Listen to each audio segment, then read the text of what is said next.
Hi, it's Danny Beck. I've got a web channel looking for the wisdom of Jesus in the gospel and the parables.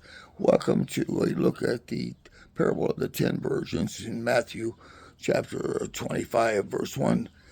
And that's where it starts. And Jesus starts out the parable describing the 10 virgins, and 5 were wise and 5 were foolish. And I want to challenge this parable with you and say, that Jesus' use of the word wise or foolish was rhetorical in this parable. Um, he was using those terms to make a point, and whether or not we agree with whether the 5 versions that were wise by spiritual standards or by worldly standards of man, and the same for the foolish versions.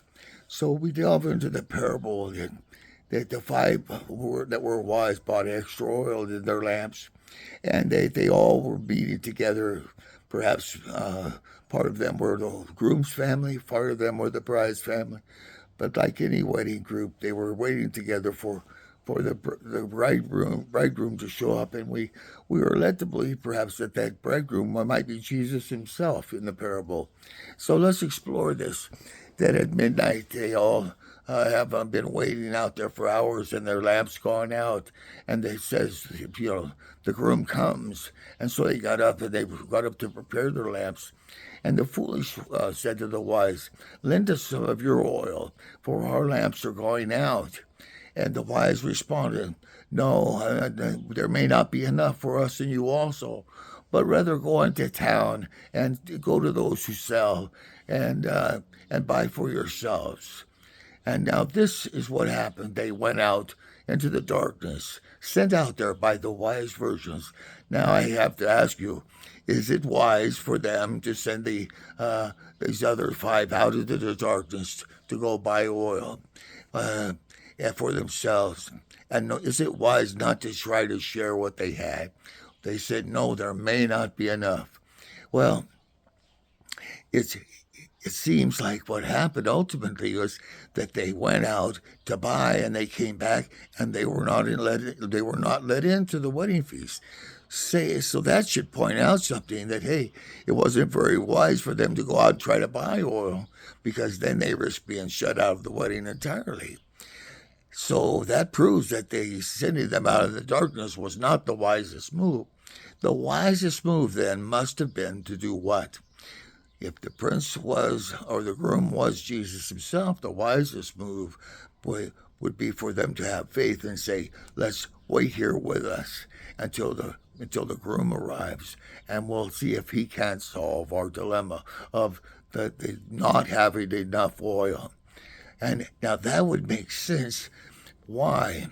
Because the apostles, when they were interpreting this, would look at this and say, "Well, we're not worried about running out of oil, because we once witnessed Jesus turning water into wine when the wine had run out." Now, you see how this fits? The idea that we don't have enough, we may not have enough, Jesus can solve. There might not be enough. And it would have been wise for them to have plenty of wine, but it wasn't thought out. It wasn't planned for. It was something that just happened. The same thing happened with the foolish virgins not bringing enough oil, and for them to ask the wise says to me that they were just seemed natural to ask, "Lend us of your oil. Our lamps are gone out," because the foolish virgins would have lent, if they had extra oil, they would have lent back to the wise. And that's why if people ask in the first place, there's a presumption that, hey, if I were you, I would do this. Will you do this for me now? So that's the question. How wise was it not to just wait there for the prince or for Jesus to arrive, and then let him solve this dilemma of there not being enough oil for everyone's lamps? The the idea that there might not be enough and to send them out speaks to me that there was some competition amongst the different family members or the different families themselves.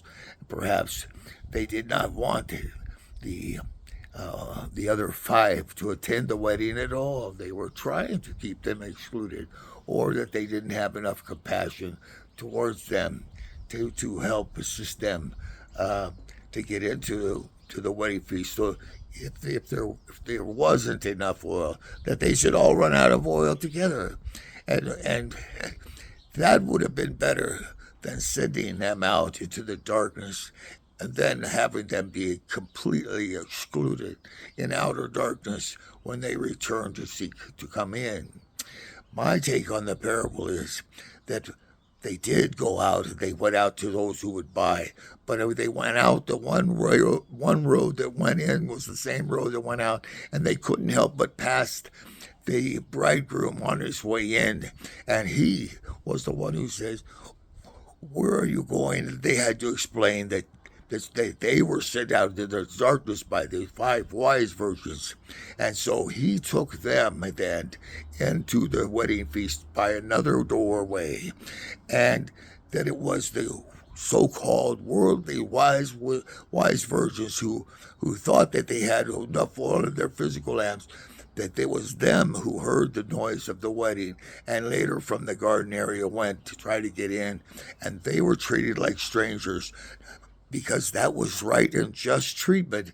It was exactly how they treated the other family members, sending them out to buy oil on their own. That is the way to interpret and perceive this parable of the 10 virgins. It can only be received, it can only be perceived in one way, the true and correct way, in a spiritual way. There is no spiritual cannot share your oil with other people kind of a perception on all this. It doesn't fit. It doesn't make sense that they should lack such faith as to send them out into the darkness to purchase oil and to be late for the wedding feast entirely. That is not wise. When Jesus said they were wise in the beginning of his parable, keep in mind that Jesus has spoken parables so that hearing they would not hear, seeing they would not see, because he knew that that man would want to justify this kind of wisdom, and because it's a worldly wisdom. And so he presented this five wise virgins, rhetorically speaking, and it was like in quotes. They were wise, but it's up to us to determine when we hear the parable, were they wise by worldly standards or were they wise by spiritual standards? And that's what the parable forces us to do. It does not let us escape that. And when we try to do this justification of the parable to fit into our worldly thinking, what we end up doing is we end up challenging the wisdom of God. And on the wisdom of God, it said, the foolishness of God is wiser than man's wisdom, and the weakness of God is stronger than man's faith or man's strength. And so you have this concept then of what it is to have loving, caring, godly wisdom, and it's easy to see the parable when you understand that Jesus was using the words wise virgins rhetorically. Only that doesn't make sense, and they were the ones who were excluded when they were treated like strangers, and they knocked on the door, but the door was shut and locked. And that is the way that God judges, as we judge others, as we treat others, and we are treated. And that's our passageway into heaven, and that's the key that locks us out of heaven. I hope you've enjoyed this interpretation of the 10 virgins, and I hope that you at least will know that you've never ever going to hear this kind of interpretation before, and I hope it makes the parable work for you. Hit like, hit subscribe to my channel. Thank you very much for your time.